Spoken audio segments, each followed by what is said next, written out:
Hello students, today we are going to see the next food digestion, that is the fat. Now we need to know where the fat is present, what is the source of fat. So fat actually is nothing but the fat or oil, right? So where it has been present, see the sources are the ghee, butter, okay, butter, ghee, oil. It may be both the animal oil that will be that fat and the vegetable oil, what we used to say that is the oil. So butter, ghee and the other different types of oils are going to have the fats. Now if you see the fat, how actually this fat is present, what is the structure of fat? So fat is nothing but made up of two complete different molecules. One is fatty acid and another is glycerol. Okay, glycerol means here this is other than glycerol, also lots of other type of alcohol will be present. So fatty acid and one type of alcohol is there attached to each other by means of a bond that is called as ester bond. One alcohol I can show here, that is suppose glycerol. Okay, so what is the structure of glycerol? See, it is CH2, CH2, and here they are going to have the functional group, that is hydroxyl group. With this hydroxyl group, they are going to have the fatty acid attached to each other.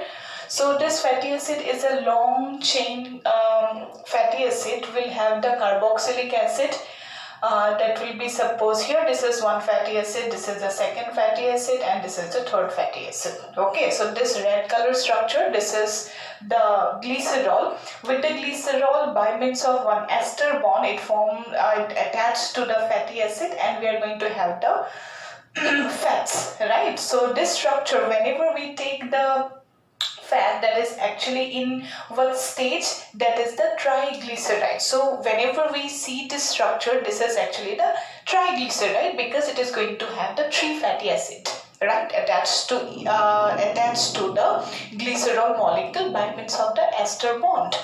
Now from here, if one fatty acid, if it is removed, then it will be a diglyceride, and if the second fatty acid is also removed, that will be known as a monoglyceride, and if all of the fatty acids are removed, then we are going to have the glycerol and the fatty acid, right?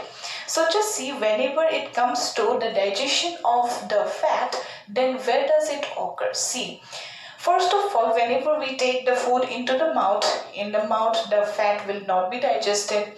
In the region of the esophagus, the fat will not be digested. Then after that, the fat will go to the region of the stomach. In the stomach, actually see what is happening. We are going to have very small amount of, negligible amount of fat is being digested, right? Here we have one type of enzyme, that is the mild gastric lipase. So this mild gastric lipase will be released from the gastric, this present in the gastric juice, and it will convert the fat into the diglyceride. Then this fat that is acted upon by the mild gastric lipase, that is released from the stomach valve, and it will convert the fat into the diglycerides, right? But here the fat which is actually present in a very long condensed structure, so that's why very less amount of fat can be digested in the region of the in the region of the stomach, because here the bile juice is not yet mixed with the fat. So just see what happens here.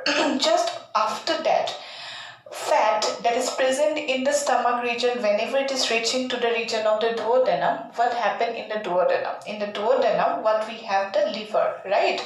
So this liver will release the bile, right? So this bile will have the bile salts in it, like the taurocolate, sodium taurocolate, this type of salts that will actually help in emulsification. Now what is the emulsification process? Where does the emulsification process occur?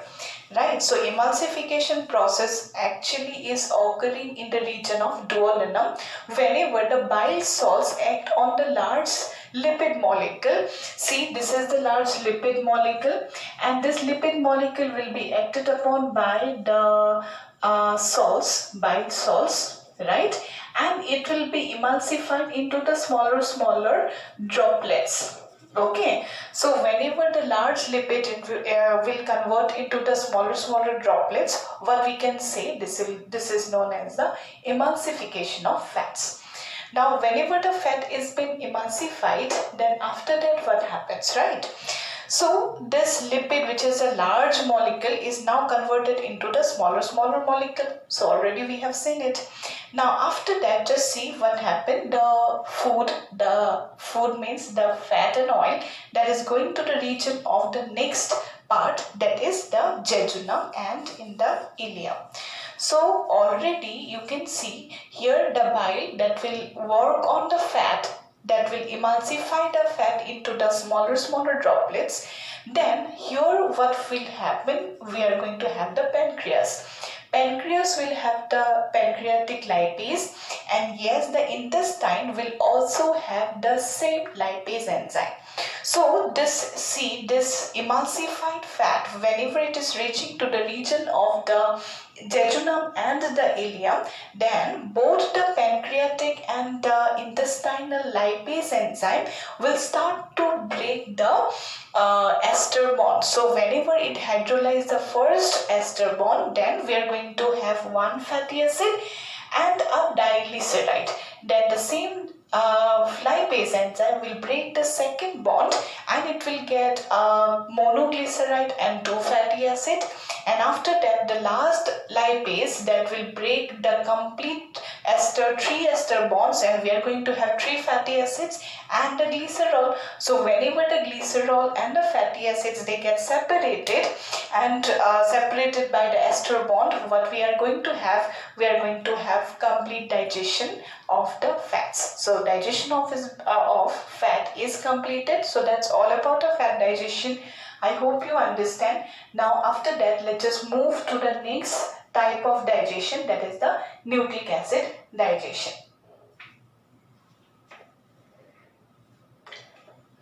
After that, see the next type of digestion, that is the nucleic acid digestion.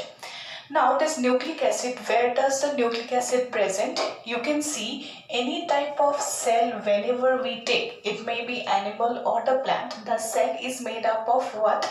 The cell wall, cytoplasm, and inside centrally we are going to have the nucleic acid, right? So this nucleic acid means it is the nucleus within which we are going to have the nucleic acid, and inside that what we are going to have the DNA RNA. This DNA RNA that is present in that complex structure, that is the chromosome. So the cells, either it is animal or the plant cell, they are going to have the DNA and RNA. So first of all, how does nucleic acid chain actually look like? If it is the DNA is the double helical structure, right? And if it is the RNA, it's the single helical structure. DNA, which is going to have the unit. What is the unit? This is the nucleotide. Okay, remember the unit of the genetic material, that is DNA and RNA, is the nucleotide. Nucleotide is made up of a central sugar, that is the pentose sugar. With that, the nitrogenous bases are attached, and with that sugar we are going to have the phosphate bond, right? So this way a number of nucleotides, they are attached to each other to form the DNA and RNA. So first of all, in the region of the stomach, or first of all, if it is the mouth, then the nucleic acid digestion will not occur. In the region of the esophagus, digestion of nucleotide will not occur. In the region of the stomach also, the digestion of nucleotide will not occur. So where does the nucleotides will first of all will start to digest? That will be by the pancreatic juice, right? So what is happening? This pancreatic juice that is released in the region of the duodenum that has the enzyme that is the pancreatic nuclease enzyme.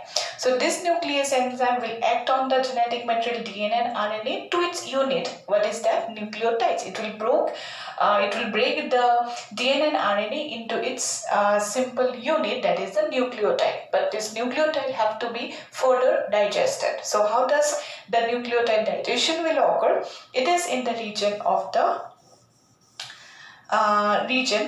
jejunum and the ileum, right? So in the jejunum and the ileum, the crypts of Leber-Kuhn that will have the enzymes, that is the nucleotidase and nucleosidase. So whenever this nucleotidase will be acted upon by the nucleotide, what will happen? It will break the nucleotide into the nucleoside, right? So what is this? If we don't have this phosphate, that will be a nucleoside. So phosphate will be removed. We are going to have the nucleoside. This nucleoside will be acted upon by the nucleosidase enzyme, and eventually it will break the nitrogenous bases from the sugar, pentose sugar. So this way we will break the complete nucleotides and we will get the free bases, nitrogenous bases, then the phosphate as well as the sugar. So this way the complete digestion of the nucleic acid will be completed in the region of the small intestine. First, in the region of the duodenum, the pancreatic nuclease enzyme will break the DNA and RNA into the nucleotides.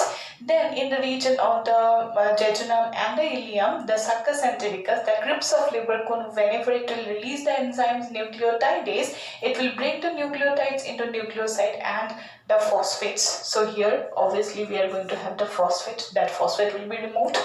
Then this nucleoside which is acted upon by the nucleosidase enzyme, it will be broken down into free bases. Phosphate is already been removed and we are going to have the sugar in it, right? So this way the digestion of the nucleic acid will be completed in the region of duodenum, jejunum and ileum. So this way we have completed the digestion of all the types of food products, carbohydrate, protein, fat and nucleic acid we have completed. In the next video we will see the absorption of all the types of food material. So that's all about the video. I hope you understand. Thank you.